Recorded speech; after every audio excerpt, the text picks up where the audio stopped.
коллеги, мы рады вас приветствовать. Для нас очень важное значение имеет взаимодействие и взаимоотношения с Российской Федерацией, развитие взаимоотношений с регионами Российской Федерации также занимает ключевое место в рамках нашего взаимодействия. Отрадно сегодня в присутствии наших коллег заявить о том, что развитие взаимоотношений с Санкт-Петербургом ведется очень активно.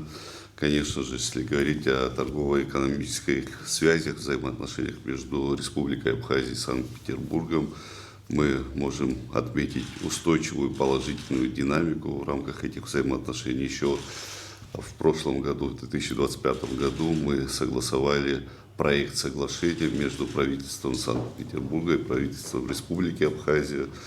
Хотел бы проинформировать вас, наших коллег, что с абхазской стороны уже в январе месяце текущего года были завершены все согласовательные процессы. Это означает, что мы готовы к подписанию соглашения, которое придаст особый импульс в рамках нашего взаимодействия. Не могу не отметить транспортную, логистическую взаимосвязь между Санкт-Петербургом и Республикой Абхазия. Буквально в прошлом году был запущен прямой маршрут между аэропортом Пулково Санкт-Петербурга и аэропортом города Сухум.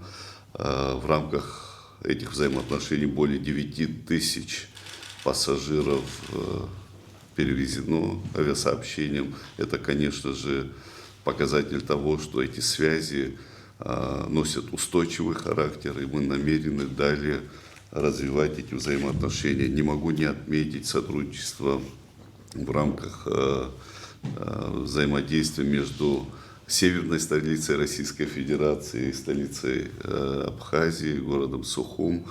Пользуясь случаем, хотел бы, чтобы вы передали мои слова благодарности губернатору Санкт-Петербурга Александру Дмитриевичу Беглову за ту поддержку, которую он оказывает Абхазии. Мы чувствуем его теплое отношение, мы чувствуем поддержку жителей Санкт-Петербурга, всей вашей большой команды, и благодарим за эту неоценимую поддержку. В рамках взаимодействия между городами, конечно же, не могу не отметить и поддержку, оказанную городу Сухум.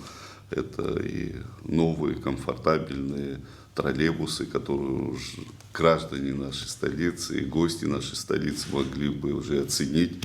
Я знаю, что они уже на маршруте у нас в городе Сухум. И уверен, что у нас есть возможность обсудить новые планы, новые перспективы взаимодействия в рамках вашего визита.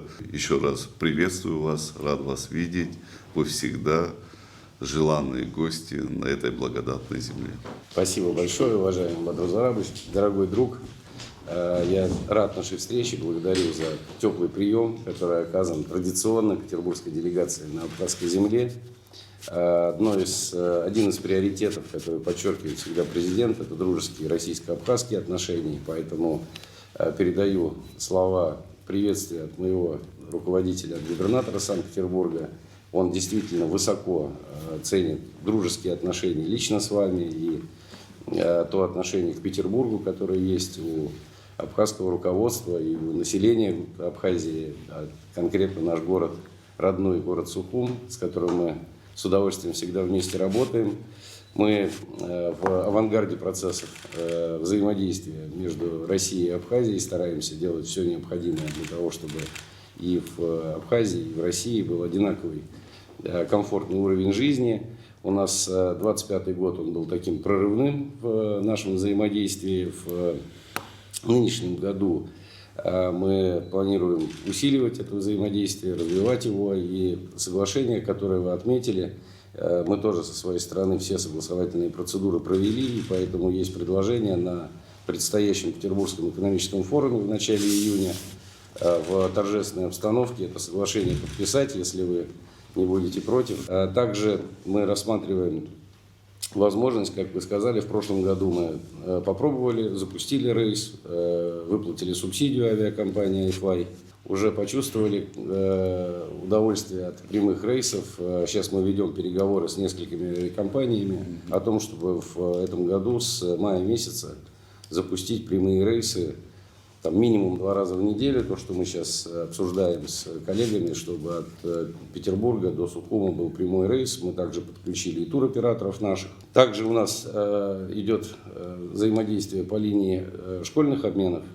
В прошлом году знаю, что ребята из Абхазии посетили летом праздник Алые паруса, и я еще раз хочу передать от нашего губернатора приглашение выпускникам Абхазии, те, кто получали золотые медали, приехать на праздник Алые паруса в Петербурге. Мы обеспечим интересную программу, как и в прошлом году, дадим возможность принять участие в этом незабываемом событии, которое уже прославляет Петербург на весь мир. И, конечно, я не могу не сообщить, что мы готовы на основании договоренности с Ханной Владимировной принять и выпускников, точнее участников программы «Зорница 2.0». И в этом году, соответственно, мы эту работу с коллегами обязательно проведем. И я уверен, что это тоже для них будет хорошее, незабываемое событие. Ну и, конечно, я не могу еще раз не передать слова благодарности от губернатора за то, что вы передали перед Новым годом и после Нового года мандарины, апельсины для наших воспитанников, наших как бы, учреждений детских.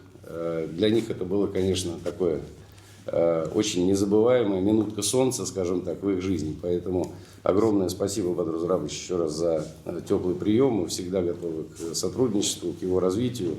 Уверен, что петербургско-абхазские отношения будут укрепляться и дальше благодаря вашей личной дружбе. Он попросил передать вам еще раз самые теплые слова. Консультации с вашими коллегами мы провести успели. У нас есть определенный диалог и предварительное понимание по техникуму. Вопрос в том, что есть определенная вариативность по возможным работам, которые могут быть выполнены в части именно, так скажем, капитального, глубокого капитального ремонта с реконструкцией данного объекта. И исходя из этого обсуждается сегодня 3 варианта по техническому заданию, в первую очередь от пользователя.